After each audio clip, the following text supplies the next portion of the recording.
The best diet to lose belly fat. Eat this, not that. Okay, the truth is you cannot choose which area of the body that you can lose fat from. But what you can do is tackle the cause behind why fat may be accumulating in the belly area. Now, I've said for years that fat in the gut, you are out of luck. Fat on your ass, you're good to last. And I really mean that. Fat in the gut is an incredibly good indicator of bad gut health. Why? Well, it turns out 80% of all of our white blood cells, our immune cells, line the walls of our intestine, are in the fat in our abdomen. And if you've got leaky gut, if you're slicing your gut open with razor blades in the food you eat, like lectins, like gluten, then there is a war going on inside your abdomen. And that war requires fuel for the troops, your immune cells. And there's very strong evidence that I've written about in most of my books that this abdominal fat is actually the fuel depot, the ammo depot for your immune cells that are fighting a battle in your gut.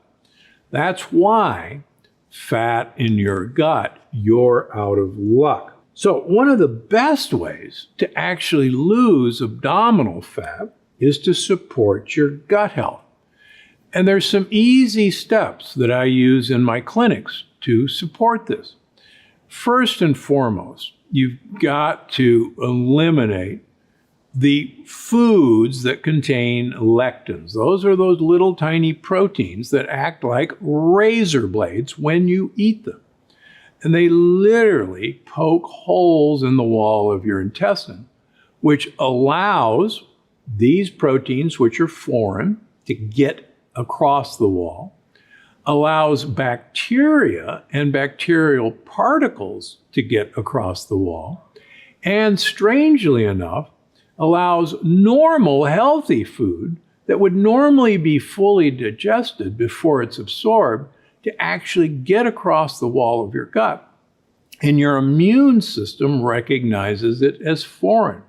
Can you imagine? I actually have patients who their immune system thinks broccoli is a foreign substance because they have leaky gut and they eat a lot of broccoli.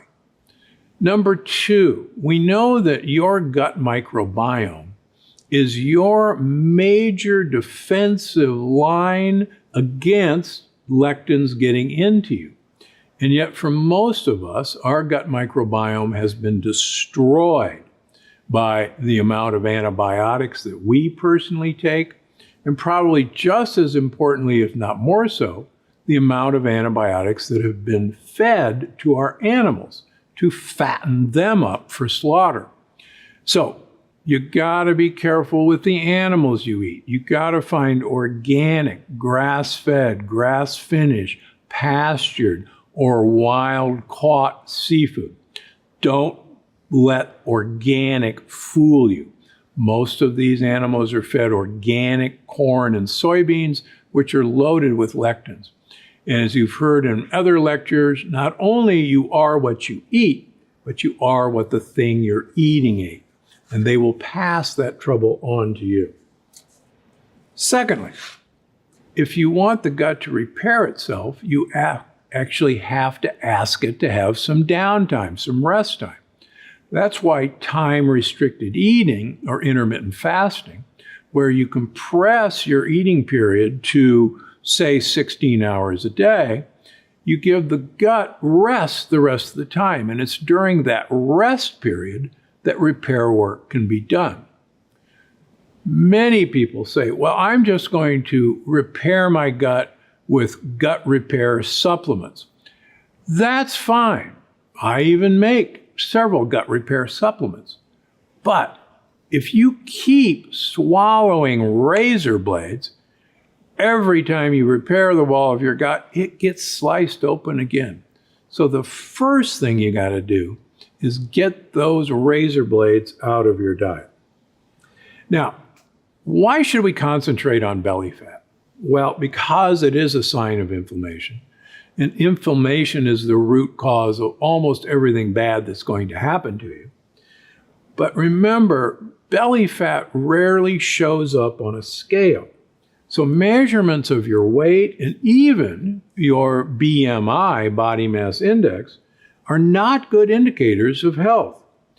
What's really important is visceral fat. And in fact, there's strong evidence that skinny obesity is an incredible health problem in this country. As I mentioned in Unlocking the Keto Code, 50% of normal weight individuals have metabolic inflexibility, have insulin resistance. 50% of normal weight individuals. That's why the scale may lie to you. Now, there are ways of finding out what your belly fat percentage is. Certain scales have a setting for belly fat percentage. And I talk all about this in episode 184, where I'm joined by the CEO and CSO of Bello, the world's first portable belly fat scanner. It's fun, it's easy to use, and it makes it easy to track what's the most lethal fat in your body, and that's the fat in your belly. So remember, fat in your gut, you're out of luck.